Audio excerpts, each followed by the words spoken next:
തെക്കൻ കേരള അതിർത്തിയിൽ തമിഴ്നാട് കന്യാകുമാരി ജില്ലയോട് ചേർന്ന് കിടക്കുന്ന മത്സ്യത്തൊഴിലാളികൾ തിങ്ങിപ്പാർക്കുന്ന ചിന്നത്തുറ ഗ്രാമം 1971 നവംബർ 14 ഹോളി ഫാമിലി കോട്ടേജ് എന്ന ഭവനത്തിൽ മത്സ്യത്തൊഴിലാളിയായ യേശുദാസിന്റെയും വീട്ടമ്മയായ പുഷ്പറീതിന്റെയും 6 മക്കളിൽ ഒന്നാമനായി ജനനം. 8-ാം ദിവസം നവംബർ 22 ഇരവിപുത്തൻതുറൈ സെന്റ് കാതറിൻ ദേവാലയത്തിൽ വെച്ച് മേരി ഡൈസൺ യേശുദാസ് എന്ന നാമകരണം ചെയ്യപ്പെട്ടു. Darwin Shaji, Benjamin Franklin, Judith, Hepsi, Johardas എന്നിവരാണ് സഹോദരങ്ങൾ. കുഞ്ഞുനാൾ മുതൽ തന്നെ പഠനത്തിലും പ്രാർത്ഥനയിലും വളരെ മികവ് പുലർത്തിയിരുന്നു. ബാലനായിരുന്ന നാൾ മുതൽ എല്ലാ ദിവസവും രാവിലെ ദിവ്യബലിയിൽ പങ്കെടുക്കുന്നതിന് തൂത്തൂർ സെന്റ് തോമസ് ദേവാലയത്തിലും വൈകുന്നേരങ്ങളിൽ ചിന്നത്തുറ സെന്റ് ആന്റണീസ് കോൺവെന്റ് ചാപ്പലിൽ ദിവ്യകാരുണ്യം സന്ദർശനം നടത്തുന്നതിൽ അതീവ ശ്രദ്ധ പുലർത്തിയിരുന്നു. നേതൃത്വപാഠവും സഹാനുഭൂതി, ശാന്ത സ്വഭാവം, പ്രത്യേകിച്ച് എല്ലാവരെയും ചേർത്ത് നിർത്തി ഐക്യത്തോടെ മുന്നോട്ട് നയിക്കുക, ഈ സ്വഭാവ സവിശേഷതകൾ വളരെ ചെറുപ്പം മുതലേ ഫാദർ ഡൈസന്റെ മുഖമുദ്രയായിരുന്നു. ഒരു കാര്യം നടത്തണമെന്ന് തീരുമാനിച്ചാൽ എല്ലാവരെയും ഒന്നിച്ചു നിർത്തി അത് ചെയ്തു തീർക്കുന്നതിൽ അഗ്രഗണ്യനാണ് അദ്ദേഹം. ചിന്നത്തുറ ഗ്രാമത്തിൽ 12-ാം വയസ്സിൽ ലിറ്റിൽ വേ അസോസിയേഷൻ രൂപീകരിച്ചുകൊണ്ടുള്ള പ്രവർത്തനം അതിന് ഉദാഹരണമാണ്. കൂടാം കൂടാം കൂട്ടുകാരെ, കൂടുക കൂടുക നാമൊന്നായി, കൂടാം കൂടാം കൂട്ടുകാരെ, കൂടുക കൂടുക നാമൊന്നായി എന്ന ഗാനം ഈ കൂട്ടായ്മയ്ക്ക് വേണ്ടി രചിച്ചു. ഈ കാലയളവ് മുതലേ വൈദികനാകാനുള്ള താല്പര്യം ബാലനായ ഡൈസൺ പ്രകടിപ്പിച്ചിരുന്നു. സ്കൂൾ വിദ്യാഭ്യാസം കഴിഞ്ഞ ഉടനെ മേനംകുളം സെന്റ് വിൻസെന്റ് മൈനർ സെമിനാരിൽ ചേരുകയും സെന്റ് സേവീസ് കോളേജിൽ നിന്നും എക്കണോമിക്സ്, ലാറ്റിൻ എന്നീ വിഷയങ്ങൾ അടിസ്ഥാനമാക്കി പ്രീ ഡിഗ്രി പഠനം പൂർത്തീകരിക്കുകയും ചെയ്തു.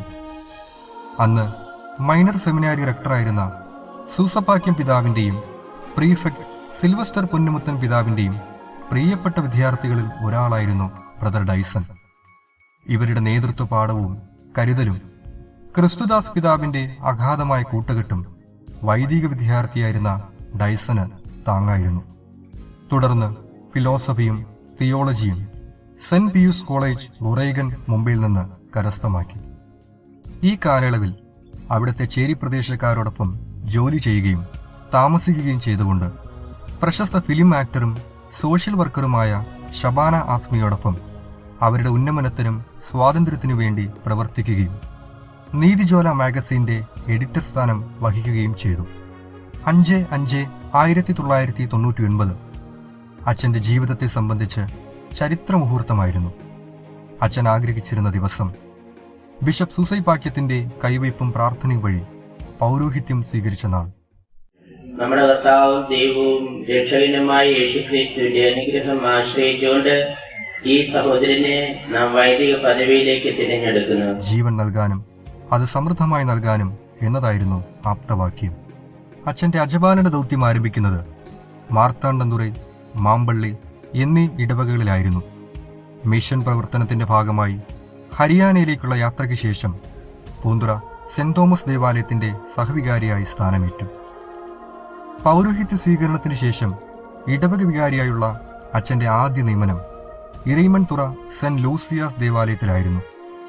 കൊച്ചുതുറ സെന്റ് ആന്റണീസ് ദേവാലയത്തിൽ വികാരിയായി സേവനമനുഷ്ഠിക്കുന്ന കാലയളവിൽ തന്നെ തിരുവനന്തപുരം അതിരൂപതയുടെ യൂത്ത് ഡയറക്ടറായും ചുമതല വഹിച്ചിരുന്നു.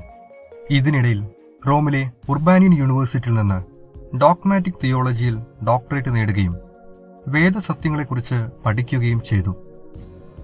ഉപരിപഠനത്തിനു ശേഷം പൂത്തുറ സെന്റ് ജോൺ ബാപ്റ്റിസ്റ്റ് ദേവാലയത്തിന്റെ വികാരിയായി ചുമതലയേറ്റു. കൂടാതെ തിരുവനന്തപുരം അതിരൂപതയുടെ അജപാലന ഡയറക്ടർ, ഇരവിപുത്തൻതുറൈ ഇടവക വികാരി, ഒപ്പം തൂത്തൂർ ഫെറോന വികാരി എന്നീ നിലകളിൽ പ്രവർത്തിച്ചു. ഇപ്പോൾ നന്ദൻകോട് ഇടവകയിൽ പൗരോഹിത്യധർമ്മം അനുഷ്ഠിച്ചും വരുന്നു. അച്ഛൻ നല്ലൊരു പ്രാസംഗികനും എഴുത്തുകാരുമാണെന്ന സത്യം അദ്ദേഹത്തിന്റെ ഹൃദയത്തോടെന്ന ചെറുകഥാ സമാഹാരം, സുവിശേഷ പ്രസംഗങ്ങൾ വോളിയം A, B, C, തിരുപ്പിറവി, കാൽവരി പ്രയാണം, ജീവനും വെളിച്ചവും എന്ന മാഗസീനിലെ ലേഖനങ്ങൾ, IMS പബ്ലിക്കേഷന്റെ സ്നേഹധാര മാഗസീനിലെ ആർട്ടിക്കിൾസ് എന്നിവ വായിക്കുമ്പോൾ നമുക്ക് മനസ്സിലാകും. ഇടവക സ്ഥാനം വഹിക്കുന്ന കാലയളവിൽ തന്നെ 2016 മുതൽ 2019 വരെ Thiruvananthapuram Saint Joseph higher secondary സ്കൂളിന്റെ മാനേജറായും 2018 മുതൽ തിരുവനന്തപുരം ലത്തീൻ അതിരൂപത വിദ്യാഭ്യാസ മേഖലയുടെ corporate manager, education director, Marian arts and science കോളേജിന്റെയും സെന്റ് ജേക്കബ് BEd കോളേജിന്റെയും manager, warden of Catholic hostel എന്നീ സ്ഥാനങ്ങൾ വഹിക്കുകയും ചെയ്തു. 2019 മുതൽ അതിരൂപത വിദ്യാഭ്യാസ മേഖലയുടെ കോർപ്പറേറ്റ് മാനേജറായും സേവനം അനുഷ്ഠിച്ചും വരുന്നു. വിദ്യാഭ്യാസത്തെക്കുറിച്ചുള്ള അച്ഛന്റെ ദീർഘവീക്ഷണം എടുത്തു പറയേണ്ടതാണ്. സ്നേഹമുള്ളവരെ, ഈ ലോകത്തെ മാറ്റുവാൻ, ഈ സമൂഹത്തെ മാറ്റുവാൻ, നമ്മെ ഓരോരുത്തരെ മാറ്റുവാൻ ഉതകുന്ന ഉപകരണമാണ് അറിവിൻ്റെയും അക്ഷരത്തിൻ്റെയും അച്ചടക്കത്തിൻ്റെയും ലോകമായ വിദ്യാഭ്യാസം. നല്ല വിദ്യാഭ്യാസം നല്ല ഭാവിക്കുള്ള അടിസ്ഥാനമാണ്. കോർപ്പറേറ്റ് മാനേജറായി ചാർജ് എടുത്ത ഫാദർ ഡൈസന്റെ പ്രധാന ദൗത്യങ്ങളിലൊന്നായിരുന്നു തന്റെ എല്ലാ സ്കൂളുകളിലും SSLC വിജയം 100% ആക്കുക എന്നുള്ളത്. പഠനത്തോടൊപ്പം 1 ടീച്ചർ 1 സ്റ്റുഡൻറ്, അക്കം അക്ഷരം ആനന്ദം, 1 സ്റ്റുഡൻറ് 1 ബുക്ക് തുടങ്ങി പല പദ്ധതികൾ ആവിഷ്കരിച്ചുകൊണ്ട് ഈ ദൗത്യം പൂർത്തിയാക്കാൻ അച്ഛന് സാധിച്ചു. അതുപോലെ +2 തലത്തിലും ഇത്തരത്തിലുള്ള വിജയം കരസ്ഥമാക്കുക എന്നതാണ് അച്ഛന്റെ ഏറ്റവും വലിയ ലക്ഷ്യം. ലഹരി ഇന്ന് മനുഷ്യനെ കാർന്നു തിന്നുന്നു. സ്കൂൾ കുഞ്ഞുങ്ങളെപ്പോലും വെറുതെ വിടുന്നില്ല. ഇത് മനസ്സിലാക്കി അതിന്റെ ദൂഷ്യഫലങ്ങൾ കുട്ടികളിൽ എത്തിക്കുന്നതിന് ലഹരിക്കെതിരെ തന്റെ എല്ലാ സ്കൂളുകളെയും കോർത്തിണക്കി നടത്തിയ ദീപശിഖ പ്രയാണവും അതിൽ നിന്ന് തിരിതെളിയിച്ച് എല്ലാ കുട്ടികൾക്കും നൽകിക്കൊണ്ട് പ്രതിജ്ഞ ചൊല്ലിക്കൊടുത്തതും ലഹരിക്കെതിരെ അച്ഛൻ നടത്തിയ തനത് പ്രവർത്തനങ്ങളിൽ ഒന്ന് മാത്രം. കുട്ടികളുടെ ഉന്നമനം ലക്ഷ്യം വെച്ചുകൊണ്ട് തന്റെ എല്ലാ സ്കൂളുകളെയും കോർത്തിണക്കി രൂപീകരിച്ച മറ്റൊരു പദ്ധതിയാണ് സാധ്യം 2021. അച്ഛന്റെ നേതൃത്വത്തിൽ നടന്ന ഈ പദ്ധതിയുടെ മികച്ച പ്രവർത്തനങ്ങൾക്ക് ഈ വർഷം KCBC വിദ്യാഭ്യാസ കമ്മീഷൻ കേരളത്തിലെ മികച്ച യൂണിറ്റായി തിരുവനന്തപുരം ലത്തീൻ അതിരൂപതയെ തിരഞ്ഞെടുത്തു. ദൈവവിളി സ്വയം ഏറ്റെടുത്ത അച്ഛന്റെ മനസ്സിന്റെ നേർചിത്രം വരച്ചു കാണിക്കുന്ന 2 അനുഭവങ്ങളായിരുന്നു ഓഖി ദുരന്ത കാലഘട്ടത്തിലെയും പ്രളയ കാലഘട്ടത്തിലെയും മാതൃകാപരമായ പ്രവർത്തനങ്ങൾ. ഓഖി ദുരന്തത്തെ തുടർന്ന് തലസ്ഥാനവും തീരപ്രദേശവും ഒന്നടങ്കം പകച്ചു നിന്നപ്പോൾ സമയബന്ധിതമായും കൃത്യമായും സഹായം ആവശ്യമുള്ള സ്ഥലങ്ങളിൽ ഇടപെടുകയും അങ്ങനെ രൂപതയുടെ രക്ഷാപ്രവർത്തനങ്ങൾക്ക് നേതൃത്വം നൽകിയതും പ്രളയ കാലഘട്ടത്തിലെ നമ്മുടെ കോർപ്പറേറ്റ് മാനേജ്മെന്റിലെ 7 സ്കൂളുകളിലെ വിദ്യാർത്ഥികളെ ഒന്നിച്ചു നിർത്തി കൂട്ടുകാർക്കൊരു കൈത്താങ്ങ് എന്ന പ്രവർത്തനത്തിലൂടെ പാഠഭാഗങ്ങൾ പകർത്തിയെഴുതി തയ്യാറാക്കിയ നോട്ട്ബുക്കുകൾക്കൊപ്പം മറ്റ് പഠന സാമഗ്രികളും പ്രളയബാധിത പ്രദേശത്തെ സ്കൂൾ വിദ്യാർത്ഥികൾക്ക് നൽകിയതും എത്ര പ്രശംസിച്ചാലും മതിവരില്ല. ഈ മക്കൾക്ക് അവിടെയുള്ള കുട്ടികൾ അറിയില്ല, പക്ഷെ അവിടെയുള്ള കുട്ടിയും ഈ മക്കളുടെ സഹോദരങ്ങളാണെന്നുള്ള തിരിച്ചറിവ് നൽകുന്നതിന്റെ ഒരു ഭാഗമായിട്ടാണ് ഈ പ്രോഗ്രാം പ്രത്യേകിച്ച് കണ്ടക്ട് ചെയ്യപ്പെടുന്നത്. 2018 ഡിസംബർ 21 തിരുവനന്തപുരം സിറ്റിയിൽ നടന്ന ആദ്യത്തെ മെഗാ ക്രിസ്തുമസ് പാപ്പാ സമ്മേളനത്തിന് ചുക്കാൻ പിടിച്ചത് അച്ഛനായിരുന്നു. സമൂഹത്തിലെ സമുന്നതരായ പ്രതിഭകൾ തൊട്ട് താഴെത്തട്ടിലുള്ള എല്ലാവരെയും ഒരുപോലെ കാണാനുള്ള അച്ഛന്റെ കഴിവും നഷ്ടപ്പെട്ടവരെയും കഷ്ടപ്പെടുന്നവരെയും സഹായിക്കുന്നതിനുള്ള അച്ഛന്റെ മനസ്സാന്നിധ്യവും ആർക്കും പകരം വയ്ക്കാൻ കഴിയാത്ത നേതൃത്വ പാഠവും എടുത്തു പറയേണ്ടതാണ്. പൗരോഹിത്യവേളയിൽ സ്വീകരിച്ച ആപ്തവാക്യം അച്ഛന്റെ എല്ലാ മേഖലകളിലും തിളങ്ങി നിൽക്കുന്നു. അച്ഛന്റെ സഹപാഠിയും തിരുവനന്തപുരം ലത്തീൻ അതിരൂപതയുടെ സഹായമെത്രാനുമായ അഭിവന്ധ്യ ക്രിസ്തുദാസ് പിതാവിന്റെ വാക്കുകളിലൂടെ. ഡയസനച്ചൻ എൻ്റെ സുഹൃത്താണ് എന്ന് പറയുന്നതിൽ എനിക്കെപ്പോഴും അഭിമാനമാണുള്ളത്. സെമിനാരി ജീവിതത്തിൽ ഞങ്ങൾ ഒരുമിച്ച് യാത്ര ചെയ്ത് തുടങ്ങിയതാണ്. ഒരുമിച്ച് പ്രാർത്ഥിച്ചും പഠിച്ചും കളിച്ചും സൗഹൃദം പങ്കിട്ടുമൊക്കെ ജീവിച്ച ആ നല്ല നാളുകളെ ഞാൻ സ്നേഹത്തോടെ ഓർക്കുകയാണ്. ഒരു പുരോഹിതനായ ശേഷം അദ്ദേഹം യഥാർത്ഥത്തിൽ സൗഹൃദങ്ങളുടെ ഒരു വലയം തന്നെ സൃഷ്ടിച്ചിട്ടുണ്ട്. എപ്പോഴും സൗഹൃദങ്ങളെ സ്നേഹിക്കുന്ന ഒരു വ്യക്തിത്വം. എന്നെ സംബന്ധിച്ചിടത്തോളം ഈ സെമിനാരി നാൾ തുടങ്ങി ഇന്നുവരെ ആ സൗഹൃദത്തിന്റെ ഭാഗമാകാൻ കഴിഞ്ഞു എന്നത് ഏറെ സന്തോഷത്തോടെ ഞാൻ ഓർക്കുകയാണ്. മൈനർ സെമിനാരി ജീവിതം കഴിഞ്ഞ് മേജർ സെമിനാരിയിലേക്ക് പോകുമ്പോൾ ഞങ്ങൾ രണ്ടും രണ്ട് സ്ഥലത്താണ് പോയത്. ഞാൻ പൂനെക്ക് പോയി, അച്ഛൻ മുംബൈയിലേക്ക് പോയി. എങ്കിലും അവധിക്കാലങ്ങളിൽ ഞങ്ങൾ അങ്ങോട്ടും ഇങ്ങോട്ടും പരസ്പരം യാത്ര ചെയ്യുകയും കാണുകയും സമയം ചെലവഴിക്കുകയും ചെയ്തത് ഇന്നും ഞാൻ അനുസ്മരിക്കുന്നു. പൗരോഹിത്യ ജീവിതത്തെ ഏറെ ഇഷ്ടപ്പെടുന്ന, പൗരോഹിത്യത്തിന്റെ വിശുദ്ധി കാത്ത് സൂക്ഷിക്കുന്ന നല്ലൊരു അജപാലകനാണ് ഡൈസൺ അച്ഛൻ.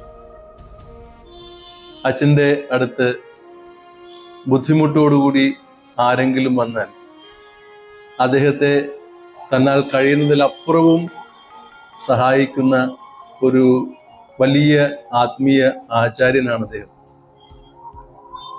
എല്ലാവരോടും സ്നേഹവും സഹാനുഭൂതിയും കാട്ടുന്ന ഒരു വൈദികൻ. എല്ലാവരോടും വിശാലമായ അർത്ഥത്തിൽ വ്യാപരിക്കുന്ന ഒരു വ്യക്തിത്വം. അച്ഛൻ്റെ വിശേഷണങ്ങൾ പറഞ്ഞാൽ അനന്തമാണ്. ഒത്തിരിയേറെ എനിക്ക് പറയാൻ കഴിയും. എങ്കിലും യേശുവിൻ്റെ സ്നേഹത്തിൻ്റെയും കാരുണ്യത്തിൻ്റെയും മുഖമാണ് ഡൈസൺ അച്ഛൻ എന്ന് പറയുന്നതിൽ യാതൊരു അതിശയോക്തിയുമില്ല. അദ്ദേഹത്തെ ഭരമേൽപ്പിച്ച ശുശ്രൂഷകൾ അനുഗ്രഹീതമായിട്ടാണ് അദ്ദേഹം ഈ കഴിഞ്ഞ 25 വർഷക്കാലങ്ങളിൽ ചെയ്ത് പോകുന്നത്. ഈ വേളയിൽ അച്ഛൻ തൻ്റെ പൗരോഹിത്യ ജീവിതത്തിൻ്റെ രജത ജൂബിലി ആഘോഷിക്കുമ്പോൾ ദൈവത്തിൻ്റെ അനന്തമായ അനുഗ്രഹങ്ങളും കൃപകളും കൊണ്ട് ഈ രജത ജൂബിലി ധന്യമാകട്ടെ എന്ന് സ്നേഹത്തോടെ ഞാൻ ആശംസിക്കുന്നു. കൂടുതൽ തീക്ഷ്ണതയോടെ ഇനിയും വരും നാളുകളിൽ തൻ്റെ പൗരോഹിത്യ ജീവിതം എല്ലാവർക്കും ഒരു അനുഗ്രഹമാക്കി മാറ്റിക്കൊണ്ട് സുവർണ ജൂബിലി ആഘോഷിക്കുന്നതിന് അച്ഛന് ദൈവം അനുഗ്രഹം നൽകട്ടെ എന്ന് പ്രാർത്ഥിക്കുന്നു. എല്ലാവിധ മംഗളങ്ങളും സ്നേഹത്തോടെ നേരുന്നു. പൗരോഹിത്യ സ്വീകരണത്തിന്റെ സിൽവർ ജൂബിലി ആഘോഷിക്കുന്ന ഈ വേളയിൽ സർവേശ്വരൻ എല്ലാവിധ അനുഗ്രഹങ്ങളും കൃപകളും സമൃദ്ധമായി ചൊരിയട്ടെ എന്ന് പ്രാർത്ഥിക്കുന്നു. അച്ഛന്റെ പ്രിയ സഹോദരൻ ഡാർബിൻ ഷാജിക്കും അമ്മയ്ക്കും അച്ഛനോട് പറയാനുള്ളത്: പൗരോഹിത്യ ജീവിതത്തിൽ ദീർഘമായ 25 വർഷം പിന്നിടുന്ന ഞങ്ങളുടെ സഹോദരൻ ഫാദർ ഡൈസൺ സമൃദ്ധിയോടെ തൻ്റെ ജോലി ചെയ്യുവാൻ സഹായിച്ച ദൈവത്തിന് ഞങ്ങളുടെ കുടുംബത്തിൻ്റെ പേരിൽ ആദ്യമായി നന്ദി പറയുന്നു. ഞങ്ങളുടെ സഹോദരൻ ഫാദർ ഡൈസന് അഭിനന്ദനങ്ങളും ആശംസകളും, ഈ നല്ല അവസരത്തിൽ ആശംസകളും ഞങ്ങളുടെ പ്രാർത്ഥനകളും നേരുന്നു. ഈ മഹോന്നതമായ വേളയിൽ അച്ഛൻ്റെ സഹോദരൻ എന്ന നിലയിലും ഒരു സാധാരണ വിശ്വാസി എന്ന നിലയിലും 3 കൊച്ചു കാര്യങ്ങൾ അച്ഛനോട് പറയണമെന്ന് ഞങ്ങൾ ആഗ്രഹിക്കുന്നു. ആദ്യമായി ഡൈസൺ അച്ഛൻ തൻ്റെ ആരോഗ്യത്തെ ശ്രദ്ധിക്കണം. രണ്ടാമതായി, അച്ഛൻ എഴുതുവാൻ നല്ല കഴിവുള്ള ഒരു വ്യക്തിയാണ്. എന്നാൽ ഈ ഇടക്കാലത്തായിട്ട് അച്ഛൻ പുതിയതായിട്ട് എഴുതുന്നതായി ഞങ്ങൾ കാണുന്നില്ല. ആ കുറവ് പരിഹരിക്കുവാൻ അച്ഛൻ പരിശ്രമിക്കണം. മൂന്നാമതായി, പ്രോപ്പഗേഷൻ ഓഫ് ഫെയ്ത്ത്, വിശ്വാസ പ്രചരണം നമ്മുടെ തിരുവനന്തപുരം രൂപതയുടെ പുറത്ത് ചെയ്യുന്നതിന് ഡൈസൺ അച്ഛൻ സഹ അച്ഛന്മാരോട് ചേർന്ന് പുതിയ സംരംഭങ്ങൾ നമ്മുടെ രൂപതയിൽ കൊണ്ടുവരുവാൻ പരിശ്രമിക്കണം എന്ന് അഭ്യർത്ഥിക്കുകയും ചെയ്യുന്നു. നന്ദി. ഈ ജൂബിലി വർഷത്തിൻ്റെ ആശംസകൾ ഞാൻ നേരുന്നു.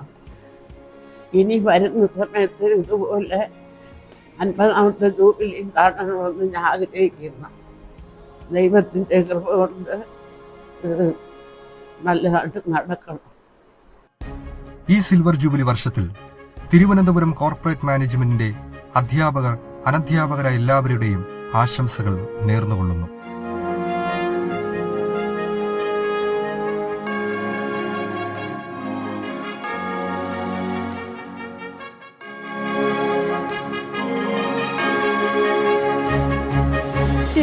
യേശുവിൻ ബലിയാകുവാൻ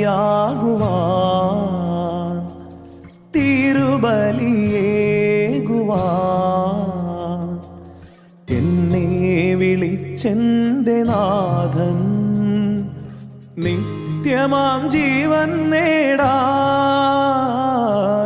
യേശുവിൻ ബലിയാകുവാൻ തിരുബലിയേകുവാൻ എന്നെ വിളിച്ചെന്റെ നാഥൻ നിത്യമാം ജീവൻ നേടാൻ പാരിലെ യാഗവേദിയിലായി ബലിവസ്തുവായി ബലിയാഗമായി പാരിലെ യാഗവേദിയിലായി ബലിവസ്തുവായി ബലിയാഗമായി ഒരുക്കിയെന്നെ എൻ്റെ നാഥൻ നിത്യമാം ജീവൻ നേടാൻ നിത്യമാം ജീവൻ നേടാൻ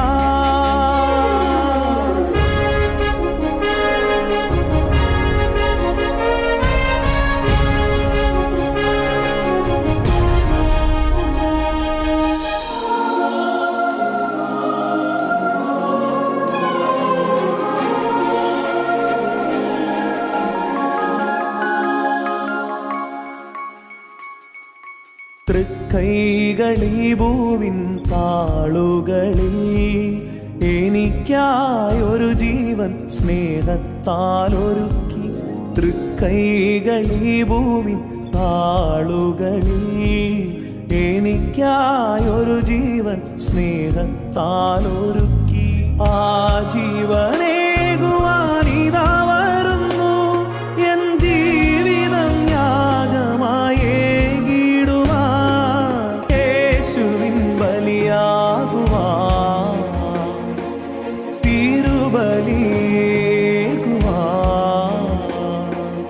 എന്നെ വിളിച്ചെന്റെ നാഥൻ നിത്യമാം ജീവൻ